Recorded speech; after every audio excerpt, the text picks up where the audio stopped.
Good morning and welcome to this weekly market update from MRC Markets in London. Today is the 5th of November 2012. What we'll do today is go through some technical analysis on Euro Dollar, Cable, Dollar Swiss, Euro Sterling and Gold. Just going through weekly charts, daily, 4 hour and maybe even an hour as well, just to give you some sort of weekly outlook into the markets. Won't make any trade calls recommendations. You trade at your own risk. If you could please read our full disclaimer on our website www.mrcmarkets.com.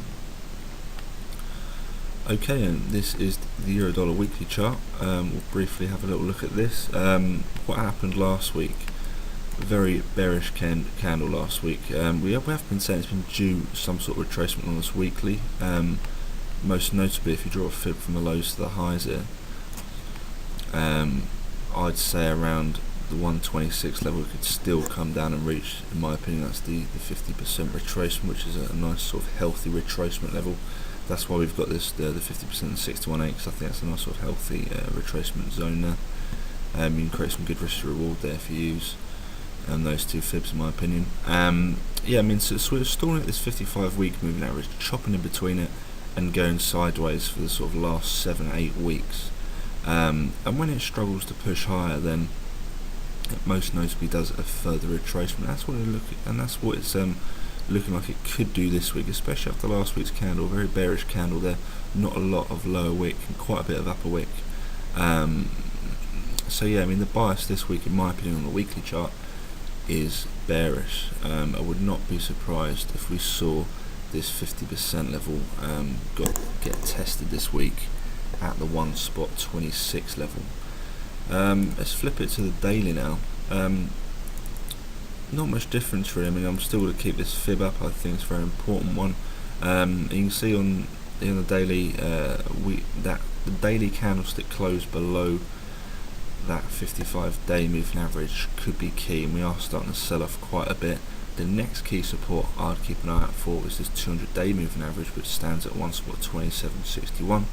And then below that we have the 100-day moving average, which is at 1.2648, and just below that is that 50% level. So you've got three key supports there on this daily chart that I'd most definitely keep an eye out for. In terms of the shorter term charts, nothing much of interest really. And in terms of the hourly chart, well, I'll tell you what, if you want to go really short term, we'll look at the 15-minute. Well, the hour on the 15-minute, you can draw a fib. I mean, today we're already starting to sell off. A lot of people are going to be looking, if you draw a fib from highs to lows there, and look at that 50% level if you get some sort of reversal there. But it's not looking at too short term. We won't go any lower than the 1 hour chart. And yeah, that's basically how I'd have my chart set up for this week, and that's what I'll be looking out for throughout the week. They're the key supports I've noted. So yeah, keep an eye on that. On cable on the weekly, it's good to keep this still in mind. We have that trend on support there. We'll just change the colour of that for you.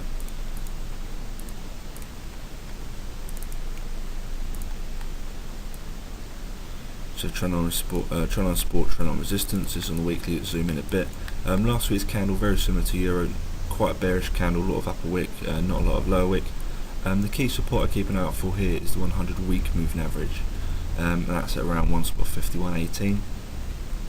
Looks like it's going to want to come down and test there after we had that nice reversal candle there. But it's interesting that we had a good reversal and then another reversal candle straight after. So a lot of people would have got faked out there, although you would have still made quite a few pips on the way up, because we did have that big upper wick. So the price did go quite some, probably 100 odd pips to the upside there at the start of the week. But yeah, that 100-week moving average is definitely looking like it wants to get tested. In terms of the daily chart, we have a trend line support which is around there, so keep an eye on that. And we're below the 55-day moving average now, so you can now see that it's 100-day and 200-day moving averages just below here that look like they may want to get tested, so keep an eye on that for key supports. But I mean, in terms, I mean, yeah, the week it does look bearish, but I'd still keep still think everything is kind of bullish in terms of the longer term picture. It just looks like it wants to do a retracement. So for this week, keep an eye on that, because it has been due a retracement. So I think we will get that sell off, but then I think we'll eventually pop higher again. So yeah, that's how I keep my chart set up, because it is good, especially if you look at these. If these weekly and daily charts look like they want to have a decent retracement, there's plenty of room for the downside, then I keep that in mind. I wouldn't go much shorter and try and buy dips early. Better looking for the better price and the better risk to reward. Dollar Swiss on the weekly.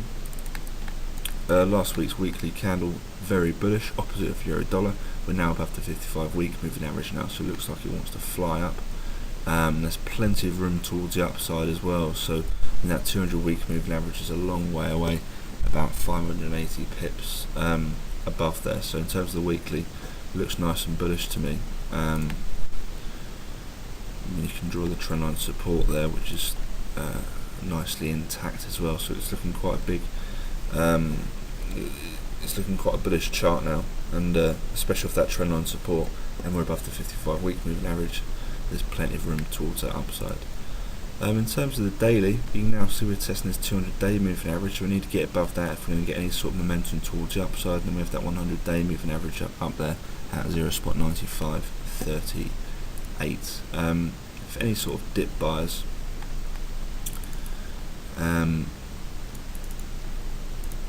if you draw from the 4 hour, you can draw a fib from that recent swing low there to the highs, but it's still plenty of way away from that. Or the even shorter one would be from that low there. Bear me 2 secs.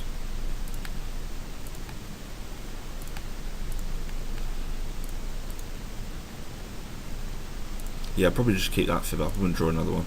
I'd keep that one up and keep it in some sort of a perspective there. So that fib from lows to highs there. If we do get any further sell off, then keep an eye out for a bounce there. But it's looking quite bullish to me, to be honest with you. But yeah, we do need to get above that 200 day moving average. Euro sterling, we haven't looked at this chart for quite a while.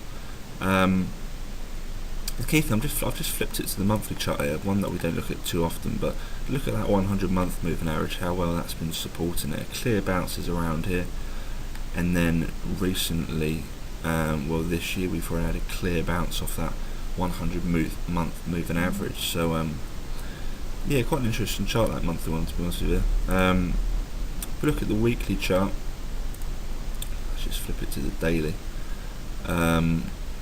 What do we have? Well, we have a trendline support which has recently got broken, and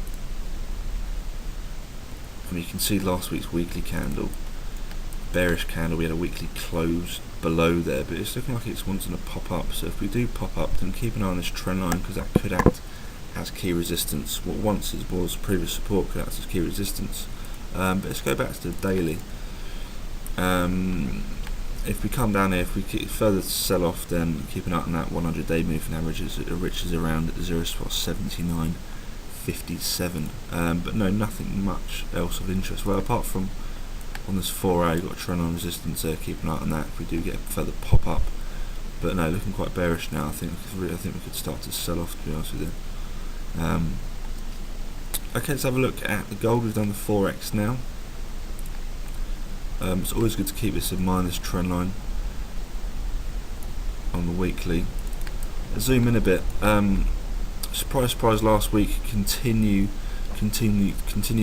sell off on gold, as we've been talking about for the last few weeks. It's been due a key retracement off this previous resistance around here at around the 17 sort of 80s level.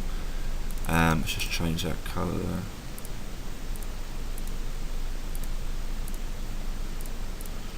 It was due a sell-off that 1780s, and we've got that, and we said the first key hurdle will be this 55 week moving average, and we're starting to test that already. But I would not be surprised if we came down to the weekly trendline support here, because that has been holding very well, and of course below that we've just got that 100 week moving average as well.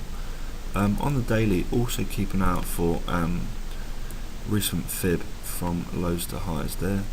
The 50% comes in at 1660s.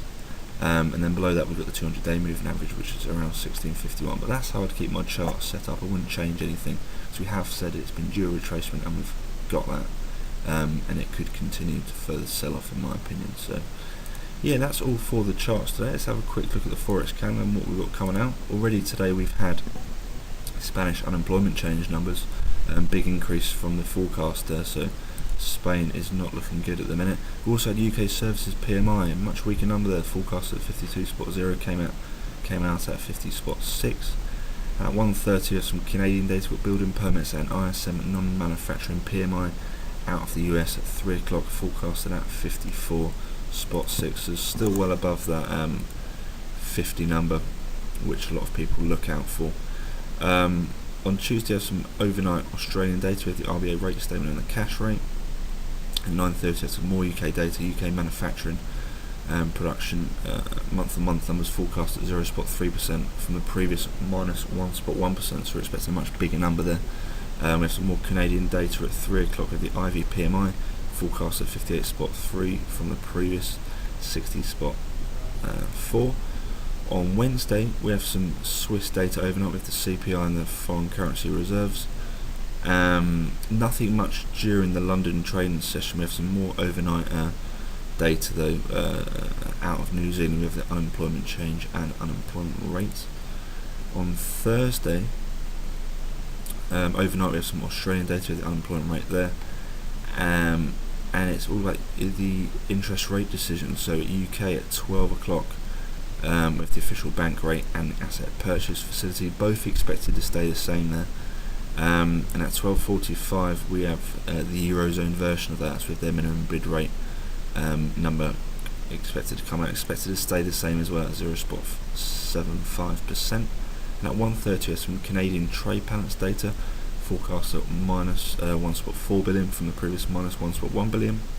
And at 1:30 we have the ECB press conference. What will Draghi be saying there?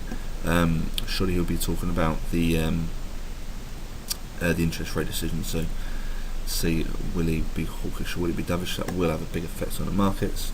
At 1:30 we have US trade balance figures forecast at minus 44.9 billion from the previous minus 44.2 billion, and the weekly jobless claims, which is forecast at 373,000 from the previous 363,000. On Friday overnight, some more Australian news out with the RBA monetary policy statement, and we have China CPI year on year. That has a big effect on the risk appetite on the markets. That's forecasted at 1.9%, and no sort of a high impact data throughout the day. We have some quite a bit of mid impact data there. But to end the week, we have US preliminary University of Michigan consumer sentiment data forecasted to stay the same at 82.6. Okay, and that's all for today. There's quite a bit of data out there this week, so keep an eye on that. Yeah, I hope you've enjoyed this video. Have a great week trading, and I'll catch you next week. Thanks for listening.